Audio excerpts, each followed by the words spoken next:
ഭാര്യയ്ക്ക് വയ്യാതിരിക്കുമ്പോഴാണ് അതിൻ്റെ ഫ്രൂട്ടി കൂടി.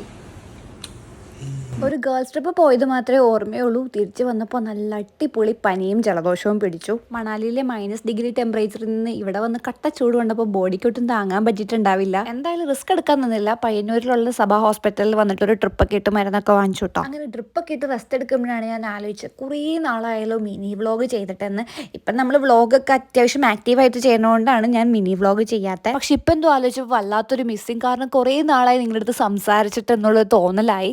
അപ്പോൾ ഇപ്പോഴത്തെ വിശേഷങ്ങൾ എല്ലാവരും അറിയുന്നുണ്ടാവും. നമ്മുടെ പുതിയ വീട് വൃന്ദാരാമം അടിപൊളിയായിട്ട് പോകുന്നുണ്ട് കേട്ടോ. അപ്പം ഞങ്ങൾ കുക്കിങ്ങിലൊക്കെ കുറച്ച് ഇമ്പ്രൂവ് ആയിട്ടുണ്ട്. രാമൂട്ടൻ കൂട്ടത്തിൽ ഒരുപോലെ ഹെൽപ്പ് ചെയ്യുന്നതുകൊണ്ട് അത്ര ഹെക്ടിക്കായിട്ട് നമുക്ക് ഈ ഒരു ലൈഫ് പാറ്റേൺ ഫീൽ ചെയ്യുന്നില്ല. അതുകൊണ്ട് ഈ ഒരു പുതിയ ലൈഫ് സ്റ്റൈലും സ്റ്റുഡിയോ എല്ലാം നമ്മൾ ഒരുപോലെ മാനേജ് ചെയ്ത് പോകുന്നുണ്ട്. പിന്നെ അതിൻ്റെ ഇടയിൽ തന്നെ ഞങ്ങൾ രണ്ടാളും ട്രിപ്പ് പോയി. ഞങ്ങൾ രണ്ടാളും മണാലിക്കാണ് പോയത്. പക്ഷേ ബോയ്സ് ട്രിപ്പും ഗേൾസ് ട്രിപ്പും ഒക്കെ ആയിട്ടാണ് പോയത്. അപ്പോൾ ഇതിൻ്റെ എല്ലാം വ്ളോഗും നമ്മുടെ സർപ്രൈസ് വീഡിയോയും വേഗം തന്നെ പോസ്റ്റ് ചെയ്യുന്നതായിരിക്കും കേട്ടോ.